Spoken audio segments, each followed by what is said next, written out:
Mes très chers frères et sœurs en islam, Assalamu alaikum wa rahmatullahi wa barakatuh. Avant de commencer, je veux adresser un message particulier à nos frères et sœurs musulmans de France qui vivent, en ce moment même, une épreuve extrêmement douloureuse. Sachez que des millions de musulmans dans le monde entier sont avec vous de tout leur cœur. Nous prions Allah Azzawajal nuit et jour pour qu'il vous accorde la patience, sabre, la constance, tabat, la force intérieure, et qu'il transforme cette épreuve en élévation spirituelle et en victoire éclatante, ici-bas et dans l'au-delà. Amen. Ce qui se passe en France depuis plusieurs semaines n'est ni acceptable, ni justifiable, ni compatible avec les valeurs mêmes que ce pays prétend défendre. La liberté, la dignité humaine, le respect. Rappelons les faits, calmement mais fermement. Le 2 octobre 2020, le président Emmanuel Macron a prononcé un discours dans lequel il a déclaré sans ambiguïté « L'islam est une religion qui vit une crise aujourd'hui, dans le monde entier ». Quelques jours avant, le journal Charlie Hebdo avait de nouveau publié des caricatures ouvertement blasphématoires contre notre bien-aimé prophète Muhammad, des dessins qui ne relèvent pas de la liberté d'expression, mais du pur mépris et de l'insulte gratuite envers 1,8 milliard de musulmans dans le monde. Ensuite, un professeur a jugé utile, dans un cours sur la liberté d'expression, de montrer ces caricatures à des élèves, dont certains étaient musulmans. Le 16 octobre, un jeune Tchétchène de 18 ans, bouleversé, a commis l'irréparable. Il a décapité cet enseignant, Samuel Paty. Cet acte est condamnable, absolument condamnable. L'islam n'autorise jamais à un individu de se faire justice lui-même dans un pays qui n'applique pas la charia. Le prophète a dit « Celui qui tue une personne avec qui il a un pacte de sécurité, mu'ahad, sans droit légal, ne sentira même pas l'odeur du paradis. » Bukhari, Muslim. Nous condamnons cet acte avec la plus grande fermeté, mais ce que nous refusons, c'est qu'on utilise l'erreur d'un seul individu parmi des millions de musulmans pour insulter notre religion, notre prophète et l'ensemble de notre communauté. Et que fait le gouvernement français ensuite? Au lieu de calmer les esprits, il jette de l'huile sur le feu. Des caricatures blasphématoires sont projetées sur les façades de bâtiments publics, payés par l'État. Plus de 70 mosquées et associations musulmanes sont fermées ou perquisitionnées. Des centaines de musulmans sont assignés à résidence ou expulsés simplement parce qu'ils ont exprimé leur douleur face au blasphème. On interdit de plus en plus le hijab, le jilbab, les signes religieux visibles. Et on nous parle de liberté d'expression. Frères et sœurs, rappelons à ceux qui ont la mémoire courte ce qu'a été la France coloniale. L'Algérie a été occupée par la France de 1830 à 1962. 132 ans. Plus d'1 million d'Algériens ont été tués selon les historiens les plus sérieux. Des villages entiers rasés, des femmes violées, des enfants massacrés, des camps de concentration construits bien avant ceux d'Hitler. En 1945, à Sétif, Guelma et Kerata, plus de 45 000 Algériens ont été tués en quelques jours, simplement parce qu'ils réclamaient l'indépendance. À cette époque, où était la liberté d'expression? Celui qui osait critiquer la France était exécuté sur le champ. Et aujourd'hui, les descendants de ces mêmes Algériens, Marocains, Tunisiens, Maliens, qui ont été amenés en France comme main-d'œuvre bon marché, parfois presque comme esclaves, représentent environ 9% de la population française, près de 6 millions de musulmans.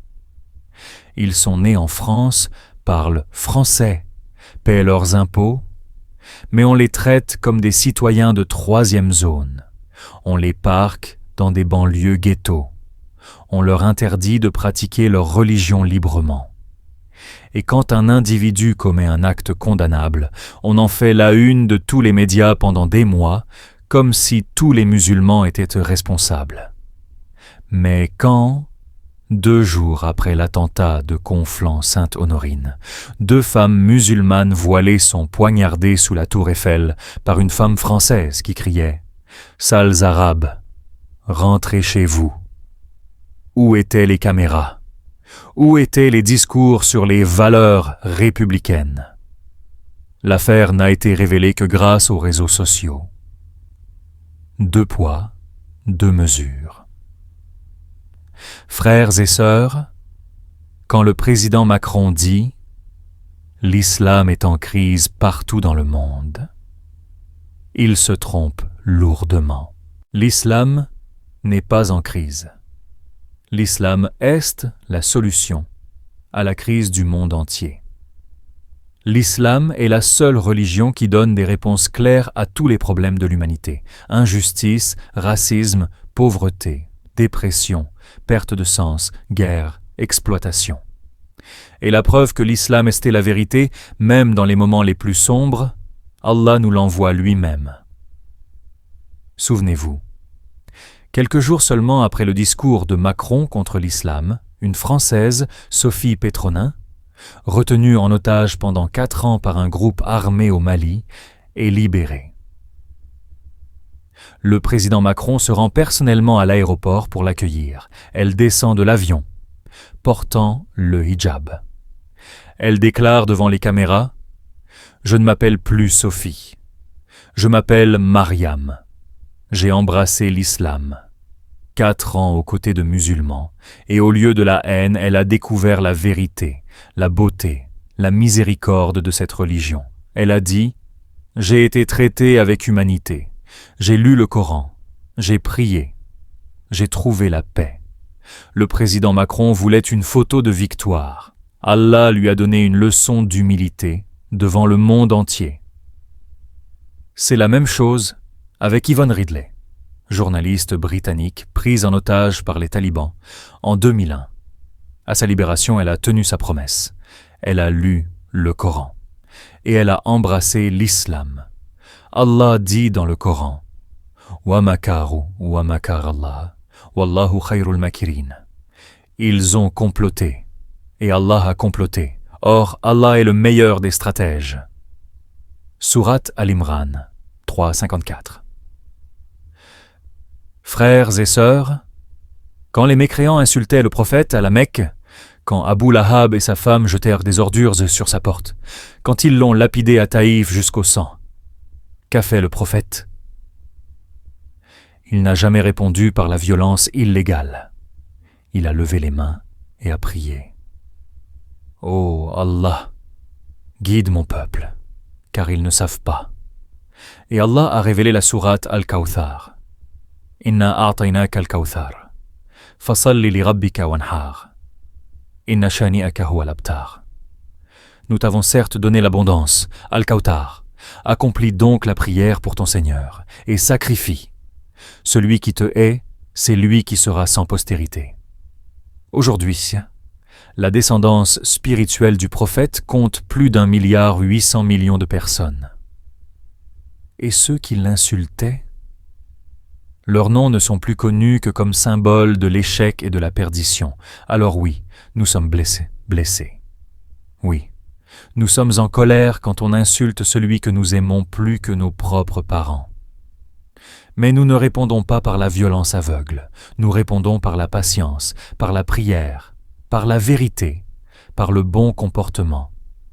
Et nous répondons aussi par l'action légale et pacifique. Boycottons les produits français tant que ces insultes continuent. Utilisons les réseaux sociaux pour faire entendre notre voix.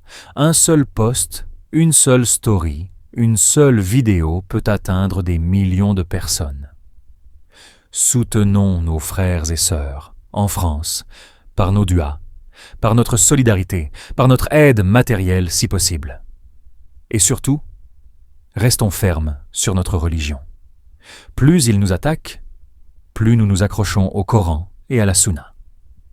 car la victoire finale appartient à ceux qui patientent. Allah dit « Wa la yansuranna Allahu man yansuru. Inna Allah laqawiyyun aziz. » Allah aidera certainement ceux qui l'aident. Allah est certes fort et puissant. 22-40. Frères et sœurs, l'islam n'est pas en crise.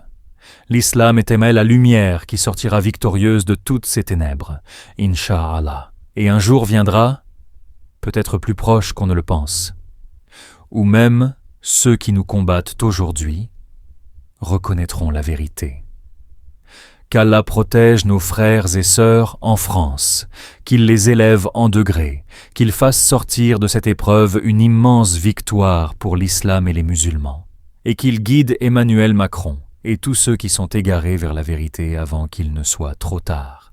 Wa assalamu alaykum wa rahmatullahi wa barakatuh.